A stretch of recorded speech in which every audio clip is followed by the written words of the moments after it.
Hello दोस्तों, एक बार फिर से स्वागत है आपका। आज हम हरियाणा जीके के अंदर टॉपिक पढ़ेंगे भाषा एवं साहित्य, जिसके अंदर बहुत ही कुछ महत्वपूर्ण रचनाएं और कुछ कवियों के बारे में जानेंगे। तो आइए दोस्तों शुरू करते हैं बिना टाइम वेस्ट किए। आज का पहला प्रश्न क्या है हमारा, कोरवी भाषा किस भाषा का प्रारूप मानी जाती है। कोरवी भाषा है जो किस भाषा का प्रारूप मानी जाती है दोस्तों, तो कोरवी बोली मैथिली का, उर्दू की, या फिर खड़ी बोली या अवधी की। तो दोस्तों कोरवी मानी जाती है खड़ी बोली की, खड़ी बोली का प्रारूप। देखिए अगला प्रश्न, हरियाणा की राजभाषा कौन सी है। हरियाणा की राजभाषा है दोस्तों, कौन सी राजभाषा, हरियाणा की राजभाषा है हिंदी। देखिए दोस्तों अगला प्रश्न, कवि पुष्पदंत की रचनाएं किस पंथ से संबंधित है। कवि हैं जो पुष्पदंत, उनकी रचनाएं किस पंथ से संबंधित है। तो हमारे कवि पुष्पदंत जी की रचनाएं हैं जैन पंथ से संबंधित है। आज की वीडियो में बहुत ही इम्पोर्टेंट प्रश्न है दोस्तों, इसलिए शुरू से लेकर अंत तक ज़रूर देखें। आप खुद देख सकते हो, हर एक प्रश्न किसी न किसी एग्जाम में पूछा गया है। जैन काव्यधारा में हरियाणवी का प्रयोग करने वाले प्रमुख साहित्यकार कौन थे।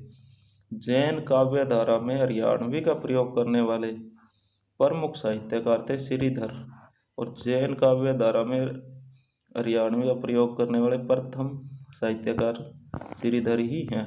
किस मुख्य साहित्यकार ने जैन कविताई पद्य में हरियाणवी का प्रयोग किया है। सेम वही प्रश्न है दोस्तों मंडी सुपरवाइजर में, और सेम वही ग्रिड सबस्टेशन ऑपरेटर में, सिर्फ भाषा बदली है दोस्तों। देखिए किस मुख्य साहित्यकार ने जैन कविताई में हरियाणवी का प्रयोग किया, वही प्रश्न श्रीधर जी ने, और वही ऊपर बनता है जैन काव्यधारा में हरियाणवी का प्रयोग किसने किया, और किस मुख्य साहित्यकार ने जैन कविताई में हरियाणवी का प्रयोग किया। देखिए अगला प्रश्न, प्रसिद्ध पुस्तक पृथ्वीराज रासो किसने लिखी। ये बहुत ही आसान प्रश्न है दोस्तों, बार बार एग्जाम में आता रहता है। मुझे पता है इसका आंसर आपको पता है तो कमेंट करके जरूर बताइए। देखिए अगला प्रश्न, लोक गाथा आला में किस रस की प्रधानता है। लोक गाथा जो आला है उसके अंदर वीर रस की प्रधानता है। देखिए अगला प्रश्न, आला साहित्य की कौन सी गाथा है। सेम वही प्रश्न है दोस्तों।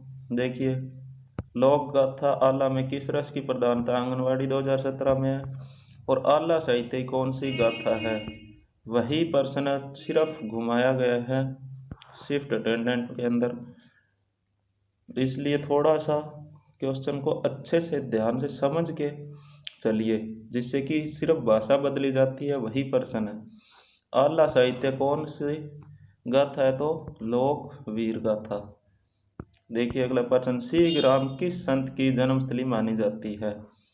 सिंह गांव है जो कौन से संत की जन्मस्थली मानी जाती है, सिंह सूरदास की जन्मस्थली मानी जाती है। आप यहाँ देखते रहिए दोस्तों, हर एक प्रश्न किसी न किसी एग्जाम के अंदर पूछा गया है, इसलिए आज की क्लास बहुत इम्पोर्टेंट है। भक्त व संगीतज्ञ सूरदास किसके समकालीन थे। भक्त और संगीतज्ञ सूरदास जी किसके समकालीन थे, तो सूरदास जी थे अकबर के समकालीन। ये प्रश्न शायद दोस्तों हम कल की वीडियो में भी पढ़ चुके हैं। जो प्रसिद्ध व्यक्तित्व है उसके अंदर सूरसागर लिखी गई है। सूरसागर किसके द्वारा लिखी गई है दोस्तों, सूरसागर लिखी गई है सूरदास के द्वारा ही। अगला प्रश्न, देखिए दोस्तों हर एक प्रश्न किसी ना किसी एग्जाम के अंदर पूछा गया है, इससे आप अंदाज़ा लगा सकते हो ये टॉपिक कितना महत्वपूर्ण है, और ये प्रश्न केवल सिलेक्टेड ही हैं। अहमद बख्श खान की निम्न में कौन सी प्रसिद्ध काव्य रचना है। अहमद बख्श खान की बहुत ही बार पूछा गया है दोस्तों, ये प्रश्न एग्जाम में बार बार पूछा जाता है। थानेश्वरी रामायण के रचनाकार कौन है, ये पूछ लिया जाता है, या फिर अहमद बख्श खान की रचना थानेश्वरी रामायण लिखी गई है अहमद बख्श खान के द्वारा। ये चीज़ आप अच्छे से समझ लीजिए। कई बार पूछता है प्रश्न कि थानेश्वरी रामायण किसकी रचना है, तो उसमें ऑप्शन होगा हमारा अहमद बख्श खान। यहाँ पे पूछ लिया निम्न में से अहमद बख्श खान की रचना कौन सी है, तो थानेश्वरी रामायण। निम्न में किसे हरियाणा का शेक्सपियर या हरियाणा का कालिदास कहा जाता है। देखिए दोस्तों, हरियाणा का शेक्सपियर या हरियाणा का कालिदास पंडित लक्ष्मीचंद को कहा जाता है, पंडित मांगीराम को, बाजे भगत को, या उपरोक्त में से कोई नहीं। दोस्तों, इनमें से हरियाणा का कालिदास और शेक्सपियर किसी भी नहीं कहा जाता, क्योंकि हरियाणा का शेक्सपियर और कालिदास कहा जाता है हमारे सांग के जन्मदाता कवि दीपचंद बहमन को, दीपचंद बहमन। हरियाणा का कालिदास या हरियाणा का शेक्सपियर किसे कहा जाता है, दीपचंद बहमन को। ये चीज़ अच्छे से याद कर लीजिए दोस्तों। देखिए अगला प्रश्न, सूर्य कवि के नाम से कौन पुकारा जाता है। इन्हें हरियाणा का तानसेन भी कहते हैं। सूर्य कवि के नाम से कौन पुकारा जाता है, जिसे हरियाणा का तानसेन भी कहते हैं। पंडित नेकीराम, पंडित तुलाराम, पंडित लक्ष्मीचंद, या डॉक्टर सतीश कश्यप। तो हरियाणा के कालिदास और शेक्सपियर तो दीपचंद बहमन को कहा जाता है, और हरियाणा के सूर्य कवि कौन है, पंडित लक्ष्मीचंद या तानसेन। देखिए अगला प्रश्न, हरियाणवी भाषा का पहला उपन्यास है। हरियाणवी भाषा का पहला उपन्यास कौन सा दोस्तों, हेरू की कहानी, दान लीला, सुराही गया, या झाड़ू फिरी। हरियाणा का पहला उपन्यास झाड़ू फिरी। और किसके द्वारा लिखा गया है ये, देखिए अगले प्रश्न में, हरियाणवी भाषा का प्रथम उपन्यास किसने लिखा था। हरियाणा का प्रथम उपन्यास झाड़ू फिरी राजा राम शास्त्री जी के द्वारा लिखा गया है। क्वेश्चंस को अच्छे से समझिए दोस्तों। ये अगर यहीं पे पूछ सकता है कि हरियाणवी भाषा का पहला उपन्यास पूछ लिया, यहाँ पे पूछ लिया निम्न में राजा राम शास्त्री की रचना कौन सी है, फिर भी झाड़ू फिरी। और झाड़ू फिरी के लेखक या रचयिता राजा राम शास्त्री। निम्न सभी में काव्य से संबंधित है। निम्न में से काव्य से कौन संबंधित है, सुरेंद्र शर्मा, राजा राम शास्त्री, तुलसीदास शर्मा, अल्लड़, बीकानेरी। केवल काव्य से संबंधित है दोस्तों, कौन है, तो काव्य से संबंधित है हमारे राजा राम शास्त्री। दोस्तों यहाँ जरूर देखते रहिए, हर पर्सन किसी न किसी एग्जाम के अंदर पूछा गया है। निम्न में कौन हरियाणा के सुप्रसिद्ध संत कवि हैं, संत हैं और कवि भी। निम्न में से कौन है, संत गरीबदास हैं, संत गरीबदास संत कवि भी हैं। दाहिने हाथ का शंख किस लेखक की रचना है दोस्तों, हरियाणा पुलिस के अंदर पूछा गया प्रश्न है। दाहिने हाथ का शंख निम्न में किसकी रचना है। दाहिने हाथ का शंख रचना है दोस्तों गुलाम हुसैन शाह की। दाहिने हाथ का शंख गुलाम हुसैन शाह। महम के किसने राजा माला काव्य की रचना की, मतलब क्या है, महम के किसने। महम का कोई व्यक्ति है या हस्ती है, और उसने रचना की है राममाला। या फिर सीधा पूछा जा सकता है आपसे कि राममाला काव्य की रचयिता कौन है। टीजीटी 2016 में पूछा गया प्रश्न है दोस्तों। थोड़ा घुमा फिरा के पूछने प्रश्न जब भी एग्जाम में आते हैं, आते वही हैं। अब यहाँ पे महम है, सीखने वाली चीज़ है। राममाला काव्य की रचना किसने की, सबसे पहले तो ये देख लीजिए राममाला, उसके बाद क्वेश्चन को समझेंगे। राममाला की रचना किसने की है, शंकरलाल नहीं, आत्मानंद बिल्कुल नहीं, अली बख्श नहीं, सैयद हुसैन। ये ऑप्शन सॉरी दोस्तों थोड़ा सा मिस्टेक हुई है, इसका लिख लीजिए आप, सैयद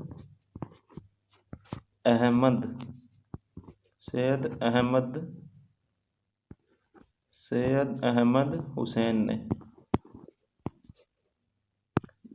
इसको आप यहाँ लिख लीजिए, सैयद अहमद हुसैन ने। सैयद अहमद हुसैन ने। अब देखिए दोस्तों, महम के, अब आपसे पूछ लिया जाए सैयद अहमद हुसैन कहाँ के थे, तो महम के। और निम्न में से रचना पूछ ली जाए और ये ऑप्शन में हो राममाला, तो सैयद अहमद हुसैन की रचना राममाला है। यही पूछा गया, यहाँ पे पूछा गया राममाला काव्य की रचना किसने की, तो सैयद अहमद हुसैन ने। सैयद अहमद हुसैन कहाँ के रहने वाले थे, महम के। देखिए अगला प्रश्न, इसके लिए माफ़ी चाहूँगा दोस्तों आपसे, ये थोड़ा सा ऑप्शन में कटिंग हो गई है, आगे से ध्यान रखेंगे। हरियाणा नाटक साझा शीर किसकी रचना है। हरियाणा, ये हरियाणवी नाटक होना था दोस्तों। हरियाणवी नाटक साझा शीर किसकी रचना है, राजाराम की, शंकरलाल, श्रीधर, रामफल, चहल की। तो हरियाणवी नाटक साझा शीर, अपने को इतना सा देखना है, साझा शीर किसकी रचना है, रामफल चहल की। साझा शीर रामफल चहल की। देखिए प्राण सांकली के रचनाकार कौन है, प्राण सांकली के रचनाकार कौन है, प्राण सांकली के रचनाकार हैं हमारे चौरंगी नाथ जी। प्राण सांकली चौरंगी नाथ। देखिए अगला प्रश्न, टूटा हुआ आदमी, बहुत इंपॉर्टेंट प्रश्न है दोस्तों ये। टूटा हुआ आदमी उपन्यास के उपन्यासकार कौन है, टूटा हुआ आदमी उपन्यास के उपन्यासकार कौन है। अभी के कुछ एग्जाम में आपने ये प्रश्न देखा भी होगा। देखिए, टूटा हुआ आदमी के लेखक हैं, उपन्यास के उपन्यासकार हैं मोहन चोपड़ा। मेहंदी रचे हाथ उपन्यास किसकी रचना है। देखिए, मेहंदी रचे हाथ उपन्यास किसकी रचना है, मेहंदी रचे हाथ उपन्यास है रमेश चंद जैन की रचना दोस्तों। देखिए, माटी का मोल उपन्यास के लेखक कौन है, बहुत अच्छा प्रश्न है दोस्तों। माटी का मोल उपन्यास है जो, उसके लेखक कौन है, माटी के मोल के हैं जय नारायण कौशिक। किस चीज़ के उपन्यास के लेखक हैं ये, माटी का मोल जय नारायण कौशिक, माटी का मोल जय नारायण कौशिक। साय अपने अपने उपन्यास के लेखक कौन है, साय अपने अपने उपन्यास के लेखक, साय अपने अपने राजकुमार निजात। अच्छे से याद कर लीजिए दोस्तों, साय अपने अपने राजकुमार निजात, साय अपने अपने राजकुमार निजात। देखिए अगला प्रश्न, टूटते बंधन के उपन्यासकार कौन है, टूटते बंधन उपन्यासकार कौन है, टूटता बंधन के उपन्यासकार कौन है, या टूटते बंधन के रचयिता कौन है, तो हेमराज निर्गम। टूटते बंधन हेमराज निर्गम, टूटते बंधन हेमराज निर्गम। अगला प्रश्न देखिए, ईख की खेती पर हसन के लेखक कौन है, ईख की खेती पर हसन के लेखक कौन है। ईख की खेती दोस्तों राजाराम शास्त्री, ईख की खेती राजाराम शास्त्री। देखिए दोस्तों अगला प्रश्न, हरियाणा में जन्मे भगवती दास का प्रमुख जैन साहित्य कौन सा है। अम्बाला में जन्मे भगवती दास का प्रमुख जैन साहित्य कौन सा है, हरियाणा बोल दिया मैंने इसकी जगह पे गलती से, अम्बाला। अब एक प्रश्न तो यहीं से बना लीजिए आप, भगवती दास कहाँ जन्मे थे, अम्बाला में, और इसकी रचना कौन सी है, सीता सेतु। पूछ लिया जाए निम्न में से सीता सेतु किसकी रचना है, तो भगवती दास की, भगवती दास सीता सेतु। देखिए अगला प्रश्न, संस्कृत ग्रंथ श्री भक्त पूर्णमल चरित्रम, पूर्णमल चरित्र के लेखक, पूर्णमल चरित्र के लेखक संस्कृत का ग्रंथ है। यहीं पे प्रश्न दो बन रहे हैं दोस्तों। देखिए, भक्त फूल सिंह चरित्र किस भाषा ग्रंथ है, संस्कृत ग्रंथ है, पहला तो यही है। और इसके रचयिता कौन है, पंडित विद्यानिधि।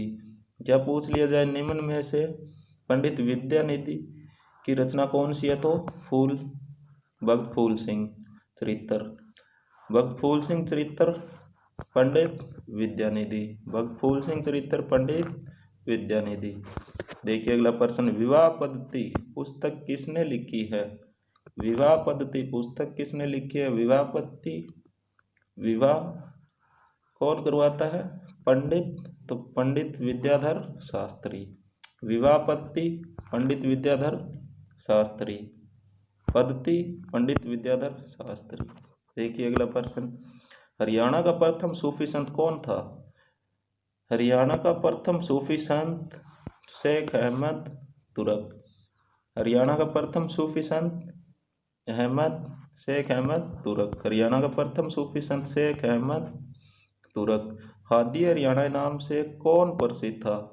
बहुत बढ़िया प्रश्न है दोस्तों। हादी हरियाणा के नाम से कौन प्रसिद्ध था?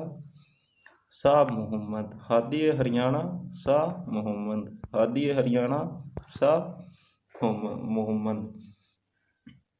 आज के लिए इतना ही दोस्तों, मिलते हैं अगली वीडियो में। तब तक के लिए अच्छे से पढ़ते रहिए और आपके एग्ज़ाम के लिए बेस्ट ऑफ लक।